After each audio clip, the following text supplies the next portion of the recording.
concept of infinity is insanely difficult to grasp. As humans, I really don't think we can grasp the concept of infinity. Like, we can understand that it exists, but when we try to wrap our brains around it, it extends beyond our understanding. When it comes to the concept of time, the idea that there is an eternity past is something that is essentially impossible to understand, like what was there before the beginning. And in the realm of space, the idea that the universe is infinite, like, have you seen those graphs where it shows you, and then it shows the country that you're in, and then it shows the world, and then it stretches out and it shows the earth, and then the sun, and then the galaxy, and the universe, and it keeps going for infinity. It goes on forever. It's just a mind freak to try to explain it, much less try to think about it. And the longer that you think about it, the more confused your brain gets. Well, at least the more confused my brain gets, until I just have to stop thinking about it and think about something else. But generally, when we're thinking about the concept of infinity, we're thinking about very large numbers, very large spaces. The other weird thing about infinity is that there's a concept of limited infinity that is still infinity. Like, if we were just going to make a number line of numbers, we start at 0. On one side you have positive numbers, on the other side you have negative numbers. Those numbers go on forever. The numbers just keep getting bigger. On the other side, the negative numbers just keep getting smaller or bigger, depending on how you look at it. But the concept of limited infinity is something that is also wild to understand, which is that, let's just say you take the number -1 and 1. But between the numbers -1 and 1, if we aren't just using whole numbers and we're using decimal points, there's actually an infinite number of numbers between -1 and +1. You can break up numbers between -1 and +1 an infinite number of times to the smallest decimal points and continue to go infinitely. This is the concept of limited infinity. Even within a small space, there is an infinite number of minor variations that you can make. These infinitesimally small variations, when looked at from a macro level, you can't really tell a difference. Like, if I were to draw a line at 0.000001, it's going to look like 0. But if we were to zoom in on that number chart really, really close, you would see that that number is to the right of 0. So even though practically speaking there isn't a difference in that example, when you blow that up by zooming in, those small variations can make a huge difference. And this is a concept that I thought about before, but it was brought to my mind again because I've been watching Dark Matter on Apple TV. Something happened to me, but you wouldn't believe me if I told you. Because streaming numbers are never released, it's hard to compare whether the show is actually popular or not. I have no idea. But I was interested in Dark Matter because Dark Matter, the book, has a special place in my heart. When I got back into reading heavily as an adult, the book series that got me hooked on reading again was the Wayward Pines trilogy by Blake Crouch. At the time that I read that trilogy, Blake Crouch's biggest book, maybe to this day still, was Dark Matter. Dark Matter is a standalone sci-fi thriller that can be difficult to talk about without giving at least some spoilers. But since the book has been adapted into a show now, and that show has trailers, a lot of these things are common talking points now when you're talking about the story of Dark Matter. But because of my love for Blake Crouch books and the fact that when I read Dark Matter, I loved it, gave it 5 out of 5, I was of course interested in seeing what the adaptation did to the story. I've said a lot of different things about adaptations here on YouTube, and my thoughts are always evolving when it comes to my views on adaptations, but one of the cool things about adaptations is that they allow a story that's really awesome from a book to get in front of a larger audience. Television shows and movies, of course, have a much larger audience than the reading community, especially the sci-fi reading community. So my hopes for this adaptation were very high. And I will say this up front, I'm really enjoying watching Dark Matter with my wife. We talk about it a lot. Because it's a sci-fi thriller, it gives you a lot of different things to communicate about, and because it really tries to dig into the pseudoscience at varying points of the show and the book, it really gets your brain thinking, like I said, with the concept of infinity. So I'm going to be talking about the Dark Matter TV show, and I will be spoiling portions of it. And when I say spoiling portions of it, I mean I'm basically going to be describing the rules and the pseudoscience of how this world works as described by the show and the book. I'm not going to be digging that much into plot spoilers at all, but if you're sensitive to those types of spoilers, thank you for watching so far. Please click another one of my videos. So with that preamble out of the way, let's get talking about Dark Matter.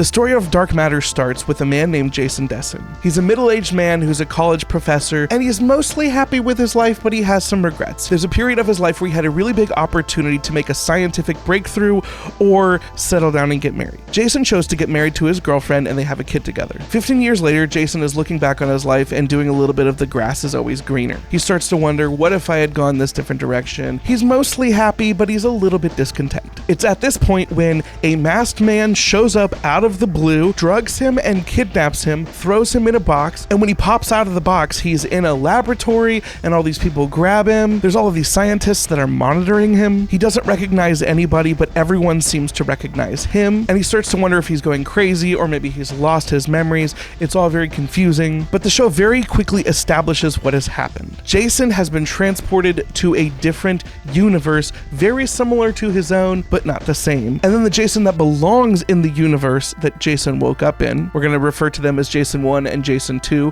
since that's what the show does. Jason 2 goes to Jason 1's world to take his place and leaves Jason 1 in Jason 2's world. What if the person that abducted me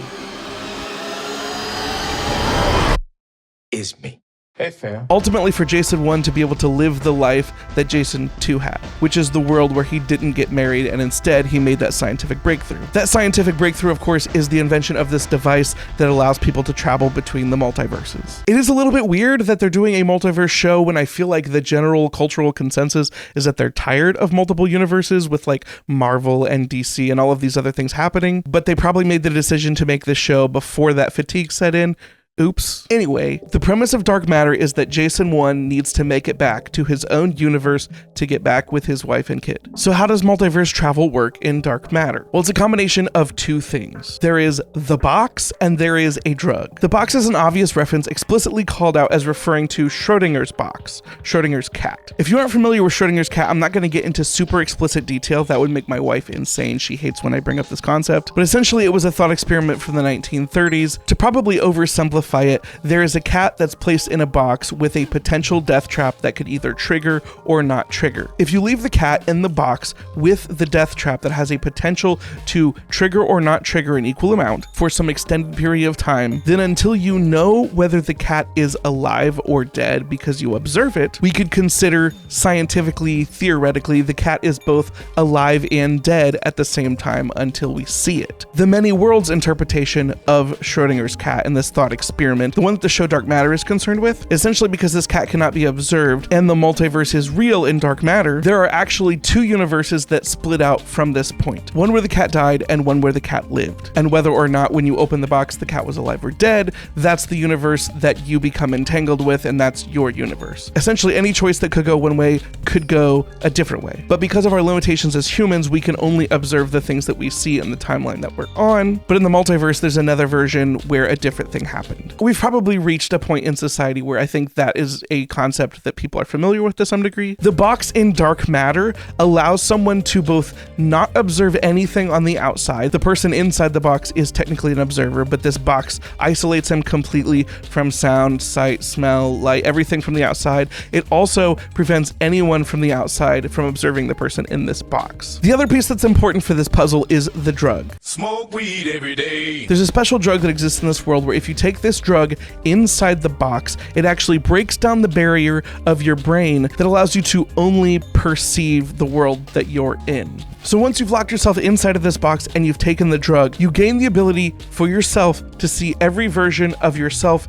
in the box at this time in any universe infinitely but limitedly. Because of course you're limited to universes where this box exists and you could exist inside of it without having been observed. The way the show handles this visually is really cool. There's actually an infinite corridor where they could walk along as long as the drug is in effect. And it's just a repeating series of the same door. And they exist in superposition. That is, they exist in an infinite number of universes where they're inside the box at the specific place. This entire corridor breaks down as soon as they open one of the doors. Each of the doors leads to one of an infinite number of universes universes where they could be inside this box in this place. And the show really has a fun time with this. So it'll show the corridor, they pick a door, they open the door, and they could be anywhere. Once again, it's the concept of limited infinity. They could be in an infinite number of universes where the box exists in this place. And they really want to hammer home the diversity of types of universes they could exist in. At one point, they open the door and there's no atmosphere. At one point, they open the door and there's a massive snowstorm. But the ultimate goal of the show is for Jason 1 to find Jason 1's universe to get back to his wife and kid. And it's supposed to seem like this impossible challenge. And of course, it would be an impossible challenge. That's kind of part of the draw of the show. It shows like drastically different universes, but in reality, because even limited infinity is infinite, you could end up in a universe that is exactly the same except for one tiny piece. And if it's a tiny piece that you aren't aware of, like somebody on the other side of the world is different than they were in your universe, you would never know. You could exist in that universe for a long time before realizing it was different. There's an infinite number of possibilities, even in the limited scope of having to be in a universe with this box. And this leads to a little bit of a horror thriller element of the show where these people feel like they're lost in the multiverse and there's no way they could possibly ever make it back to the universe they want to go back to. And the problem with the show as it's presented is based on the rules that they've given us for multiverse travel, it's actually impossible for Jason to make it back home. And let me show you the scene that breaks the entire show. Let me state that I've only seen half the show so far, so maybe they change it, but this feels like a visual effect thing that maybe wasn't supposed to be considered as seriously as someone like me will when you try to explain the pseudoscience in a show like this. Let me roll you the clip and see if you can spot the problem. I just want to go home.